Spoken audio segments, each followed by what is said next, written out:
Container বা টব বা half ড্রামের মধ্যে গাছ থাকলে, বিশেষ করে আম গাছ থাকলে তার পাতা পড়ার সমস্যা কিন্তু দেখা যাবেই। সে কম হতে পারে, আবার বেশিও হতে পারে।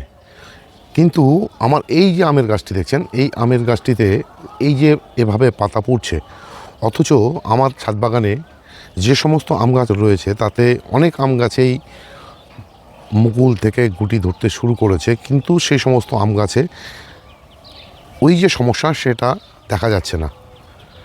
কিন্তু এই গাছটির ক্ষেত্রে কেন দেখা যাচ্ছে, আর সে নিয়েই আজকের ভিডিও।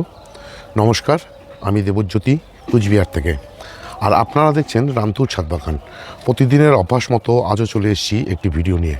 আর এই ভিডিওতে দেখাবো আমি, বা আপনাদেরকে জানাবো, এই যে আম গাছটি আপনারা দেখতে পাচ্ছেন, এই আম গাছটির যে পাতা পুড়ছে, কেন পুড়ছে। শুধুমাত্র একটি মাত্র কারণে কিন্তু আম গাছের পাতা পড়ে না, তার বিভিন্ন কারণ রয়েছে। সেই কারণগুলি আপনাদের সামনে এবার আমি তুলে ধরব। এই যে দেখুন, এই আম গাছটি হচ্ছে রেড আইভরি ম্যাঙ্গো, রয়েছে একটি 10 ইঞ্চি মাটির টবে। এই গাছটিতে পাতা পড়ার সমস্যা দেখা দিতে পারে জলের অভাব হলে, নয়তো এই যে আম গাছের শেকড়ে যে হেয়ার রুটগুলো থাকে কালো রঙের, সে সমস্ত হেয়ার রুট যদি ক্ষতিগ্রস্ত হয় তাহলে কিন্তু এই পাতা পুড়তে পারে। আবার পাতা পুড়তে পারে পটাশিয়ামের যদি অভাব থাকে, তাহলে পাতা পুড়তে পারে। অতিরিক্ত গরমের ফলে পুড়তে পারে। কিন্তু বর্তমানে সবেমাত্র শীত পেরিয়ে গরমের দিকে এগোতে শুরু করেছে, যেহেতু এখনও সেভাবে গরম পড়েনি, সুতরাং তার থেকে হওয়াটা সম্ভব নয়। এছাড়া ফাঙ্গাসের কারণে হতে পারে। এই দুটি কারণের জন্যই কিন্তু এই আম গাছটিতে এই অবস্থার সৃষ্টি হয়েছে বলে আমার মনে হচ্ছে। আমি এই আম গাছটির ক্ষেত্রে আরও কী কী সমস্যা হতে পারে সেটাই আপনাদের সামনে এবার তুলে ধরব। এছাড়া আম গাছের জন্য যে মাটির মধ্যে যে পিএইচ লেভেল থাকা দরকার, সেটা যদি কম বা বেশি থাকে তাহলে কিন্তু ঠিক এভাবে পাতা পড়তে থাকে। আমার ধারণা এই আম গাছটির রকম হওয়ার মূল কারণ কিন্তু ফাঙ্গাস, এবং সেই ফাঙ্গাসটি হচ্ছে অ্যানথ্রাকনোজ। এই অ্যানথ্রাকনোজ ফাঙ্গাস হওয়ার জন্যই বা অ্যানথ্রাকনোজের কারণেই কিন্তু আম গাছের পাতা ঠিক এভাবে পুড়তে থাকে। এবার এই আম গাছটিকে কোন ট্রিটমেন্ট করে নিয়ে আমাকে গাছটিকে রিকভার করতে হবে। প্রথমে করতে হবে আমাকে রুট ট্রিটমেন্ট। রুট ট্রিটমেন্ট করতে হবে এই কারণে, যেহেতু আম গাছের যে কালো কালো চুলের মতো যে শেকড়গুলো, সে সমস্ত শেকড় এফেক্টেডের কারণে যেহেতু হয়েছে, সম্ভবত ফাঙ্গাস লেগে গিয়ে, তাই প্রথমে আমাকে রুট ট্রিটমেন্ট করতে হবে। রুট ট্রিটমেন্ট করতে আমি কি কি ব্যবহার করি এর আগের আমার বেশ কয়েকটি ভিডিওতে দেখিয়েছি।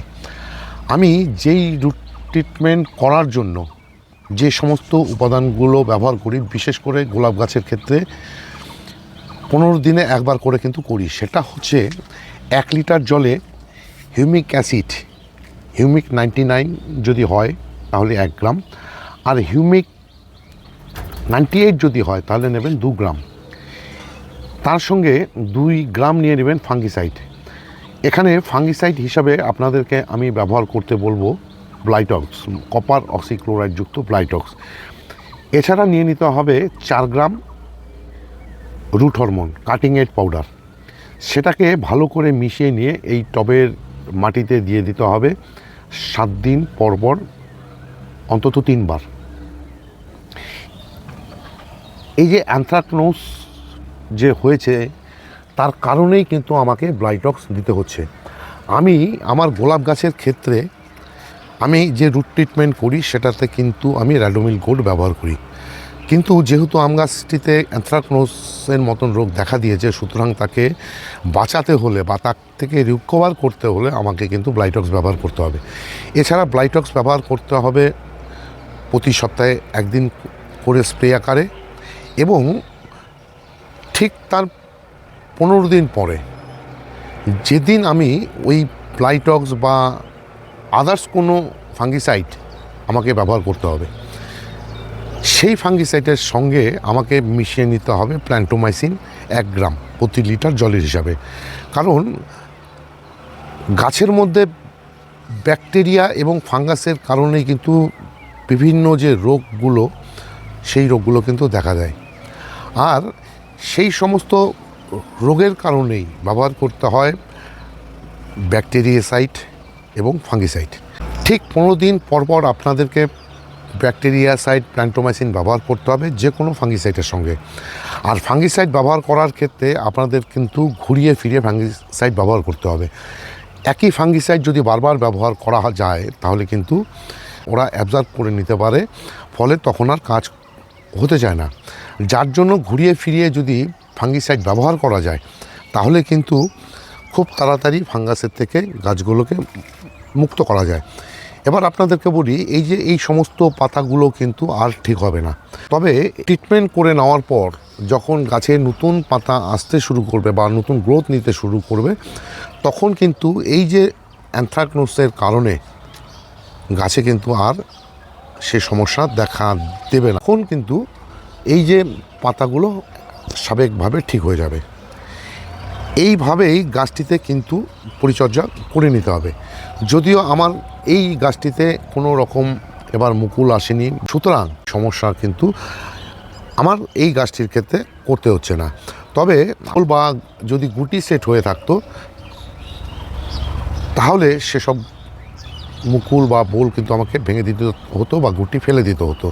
তবে আমি আমার সমস্ত আম গাছেই এই যে রুট ট্রিটমেন্ট, এই রুট ট্রিটমেন্ট কিন্তু আমাকে করে যেতে হবে এই সময়। তার কারণ হচ্ছে এই যে শীত পেরিয়ে গরম পড়তে শুরু করেছে, এই যে হঠাৎ গরমের পরিমাণ বেশি, এই যে তাপমাত্রার তারতম্য, এই তারতম্যের কারণেই কিন্তু আমাকে সমস্ত আম গাছগুলোতে এই রুট ট্রিটমেন্ট করতে হবে। যেহেতু আম গাছগুলো রয়েছে সব টবে বা কন্টেনারে বা গ্রো ব্যাগে, তাই এই সমস্ত ট্রিটমেন্ট চালু রাখতে হবে আম গাছকে সুস্থ রাখার জন্য। আর যেহেতু গরম আসতে শুরু করেছে, তাই আমাদেরকে অন্তত গ্রিন নেটের তলে গাছগুলোকে রাখতে হবে।